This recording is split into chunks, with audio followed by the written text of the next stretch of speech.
as you look around, all of these folks, my relatives, they were all teachers.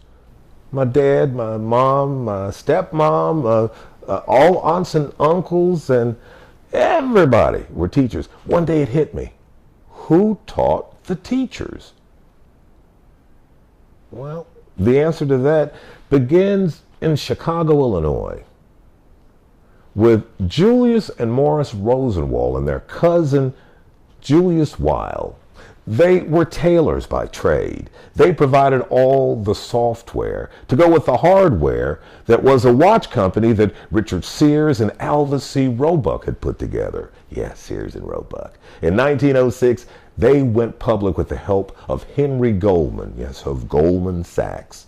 One of the partners was Paul Sachs. Paul was a frequent visitor to the Rosenwald household. He always reminded him of the Jewish faith and how much the Jewish faith and blacks in America had in common, as far as hardships that were put on by man that only God could relieve.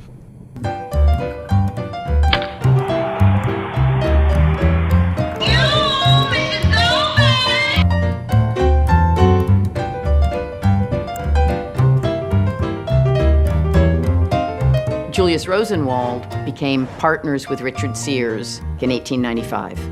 Sears was what you could call a swashbuckling salesman. He would sell things he didn't have. He would sell things he didn't even understand.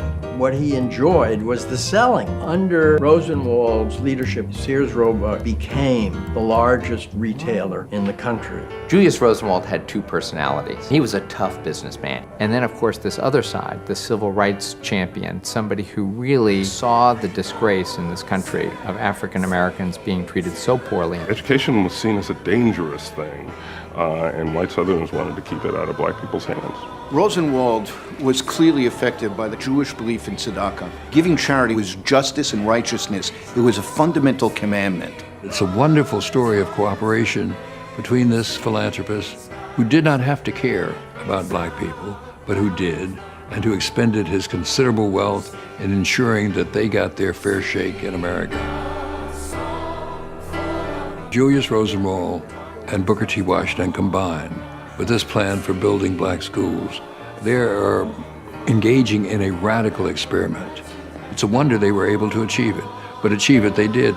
And in the end, 5,000 plus schools are built all over the South. Julius Rosenwald created black schools throughout the South. Without that initiative, we would have had a different America. It was a little school, a short distance from my home, walking distance. Beautiful little building. It was a Rosenwald school. It was the only school we had. I thought my school was grand. It was the Lafayette County Training School, so there. The Rosenwald Fund was the single most important funding agency for African American culture in the 20th century.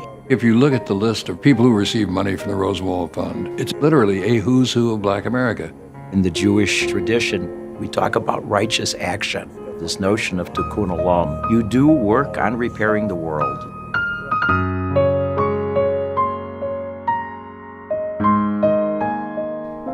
$5,300 houses and schools that were Rosenwald schools were built throughout the South and Southwest in the next few years, in the decades, including Manassas that was in the county here in Memphis.